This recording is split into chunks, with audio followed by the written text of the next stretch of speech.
I work for the Forest Service during the summer. It is a quiet job. I spend 3 months living in a small cabin on top of a mountain. The cabin sits on stilts, a single room with windows on all 4 sides. They call it a fire lookout tower. My job is to watch for smoke. I scan the endless sea of green trees from sunrise to sunset.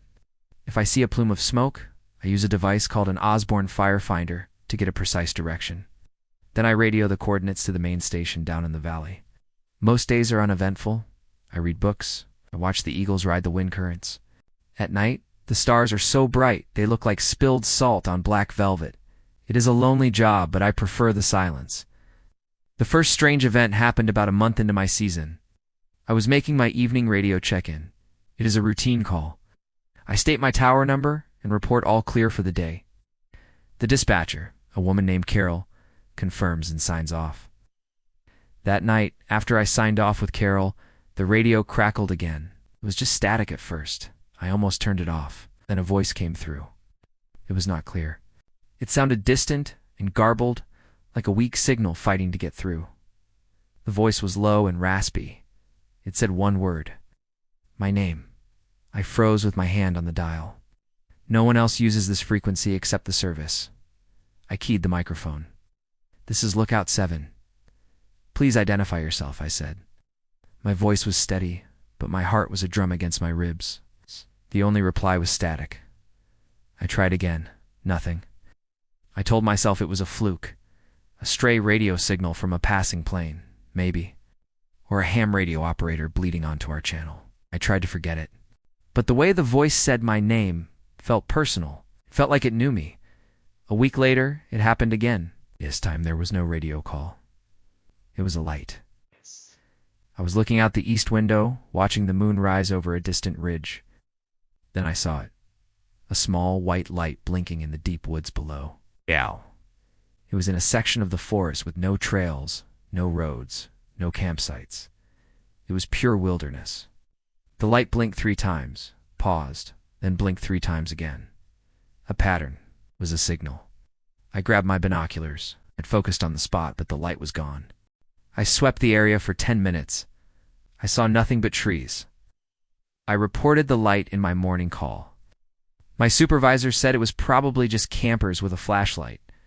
He told me not to worry, but campers do not go into that part of the forest. It is too thick, too dangerous, and they do not use signals. They build campfires. I knew what I saw was not normal. That night I watched the same spot. For hours, there was nothing. Then just before midnight, the light returned. It was in a different place this time, closer to my mountain. It blinked the same pattern. 3 short flashes. I felt a cold dread creep up my spine. Whatever it was moving toward me. The next few nights were the same. The light appeared, always a little closer than the night before. It started to feel like I was being watched, hunted. I stopped sleeping much. During the day, I would scan the trees below, looking for any sign of a person or a camp. I found nothing. The forest was still and silent. The 5th night, the light was at the base of my mountain. I could see it without binoculars. Single, piercing white light in the darkness. It did not move. It just stayed there, aimed at my tower. I locked the trapdoor that led down the stairs. I sat in the center of the room, my back against my cot, watching the light. Then my radio turned on by itself. Static hissed, loud in the small cabin. The same raspy voice from before filled the room. This time it was clear. It said, "I can see you." I did not respond. I just sat there, paralyzed. The voice spoke again. Let me in. A loud bang echoed from below. It was the sound of something hitting the metal stairs. Then another bang. Another something was climbing the tower. I could hear the metal groaning under a heavy weight. I scrambled to the radio and screamed for help. The voice on the radio laughed. It was a dry, terrible sound. The banging got louder, closer. It was just below the trapdoor. The handle on the door started to jiggle. I backed away, my eyes wide with terror. The jiggling stopped. There was a long silence. Then, a soft tapping started on the window pane right behind my head. My hobby is urban exploration. I live near the coast. My house is not on the beach, but it is a short drive away. My grandfather taught me how to fish when I was a boy. It is something I still do to relax. I have a small boat, nothing fancy, just a simple aluminum boat with an outboard motor. I usually go out alone. I like the peace of being on the water, just me and the sky and the sea. One morning, I went out early. The fog was thick, hung over the water like a heavy gray blanket. I could only see about 50 feet in any direction. The water was calm and glassy. It was perfect weather for fishing. I motored out about a mile from shore. I cut the engine and let the boat drift. The silence was complete. The fog muffled all sound. I could not hear the shore. I could not hear any other boats. Felt like I was the only person in the world. I baited my hook and cast my line. I sat there for a long time, just enjoying the quiet. After about an hour, I felt a strong tug on my line.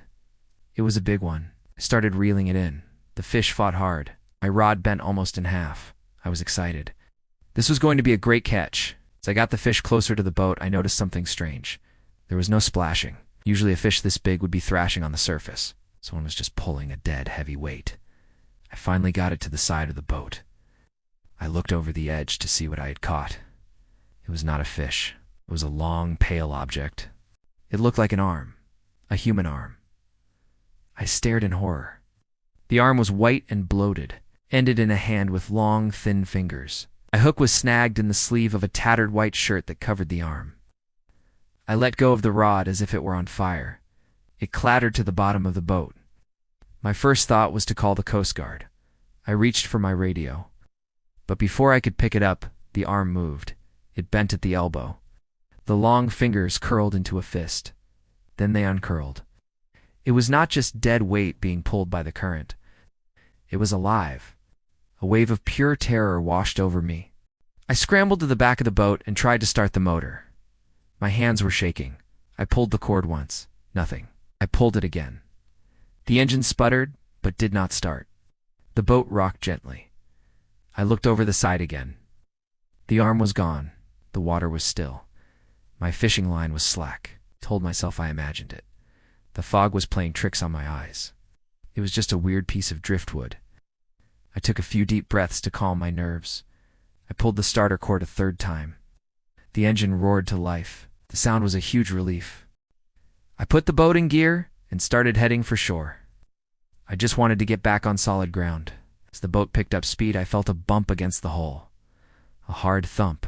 Thought I hit a log. Then another bump on the other side. Thump. I looked out into the fog. I saw a dark shape moving in the water, keeping pace with my boat. It was long and thin. Then another shape appeared on the other side. They were flanking me. I pushed the throttle all the way forward. The small boat went as fast as it could. The bumping became more frantic. Thump. Thump. It felt like they were trying to tip me over. I saw a hand break the surface of the water next to me. It was pale and white. It slapped against the side of the boat before disappearing again. I did not look again. I stared straight ahead, praying to see the shoreline. Finally, I broke through the fog bank. I could see the beach, the cars in the parking lot.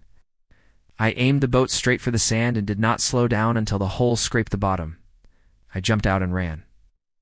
I left everything behind. The boat, my gear, all of it. I've not been back on the water since. Sometimes when it rains, I see long, pale puddles form on the pavement. I always walk around them.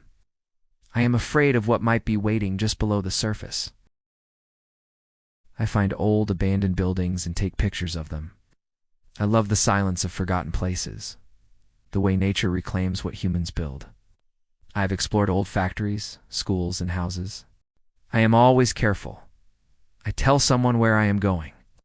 I bring a flashlight, water, and a first aid kit. I thought I was prepared for anything. I was wrong. I found an old industrial complex on the edge of town. It used to be a meatpacking plant, shut down decades ago. The place was huge, a collection of brick buildings connected by covered walkways. A high fence surrounded the property, but I found a spot where it was bent down. I slipped inside one afternoon. The air was thick and heavy. It smelled of rust and decay. The main processing floor was a massive, cavernous room. Huge metal hooks hung from the ceiling on chains. They swayed a little in the draft from a broken window. The silence was absolute. The only sound was the crunch of broken glass under my boots. I took some photos of the machinery. Everything was covered in a thick layer of dust. Sunlight streamed through holes in the roof, creating bright spotlights on the concrete floor. It was peaceful in a strange way. I spent an hour in the main building. Then, I decided to explore the basement. The stairs were steep and made of concrete. The air grew colder as I went down. The basement was a maze of tight corridors and small rooms. Most were empty. Some contained old, rusted lockers. I was in a long hallway when I first heard it. A faint, rhythmic sound. Thump, thump. It was slow and steady. I stopped walking and listened. The sound was coming from deeper inside the basement. I thought it might be a loose pipe dripping water. I continued on, my flashlight beam cutting through the darkness. The thumping sound grew louder as I walked. It was not a drip. It was too heavy, too solid. It sounded like someone hitting a metal wall with their fist. I called out, "Hello? Is anyone here?" My voice echoed down the corridor. The thumping stopped. For a moment, there was only silence. I felt a chill that had nothing to do with the temperature. I should have left then. I should have turned around and walked out into the sun. But my curiosity was stronger than my fear. I moved toward the source of the sound. I found a heavy metal door at the end of a hall. It looked like the door to a large freezer. A small, barred window was set in the door at eye level. The thumping started again. It was coming from inside that room. Thump. Thump. It was louder now, violent. Something was trying to get out. I took a deep breath and shined my flashlight through the barred window. I saw nothing at first. The room was pitch black.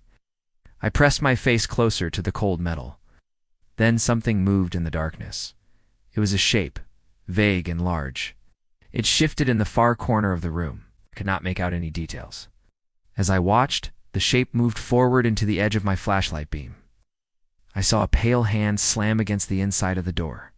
Thump. Then it retreated back into the darkness. I jumped back from the door, my heart pounding. It was enough for me. I turned and ran. I did not care about pictures anymore. I just wanted out. I sprinted through the maze of corridors, my footsteps echoing around me. Behind me, I heard a new sound, the screech of metal on metal. The heavy freezer door was opening. A new set of footsteps joined my own. They were not human footsteps. They were heavy and shuffling, a wet, dragging sound. I did not look back. I flew up the concrete stairs, burst out into the main processing room, and ran for the fence. I did not stop running until I was in my car, locking the doors and peeling out of the dirt lot. For weeks after, I had nightmares. Sometimes late at night when my house is quiet, I hear a faint sound, a slow, rhythmic thumping coming from my basement.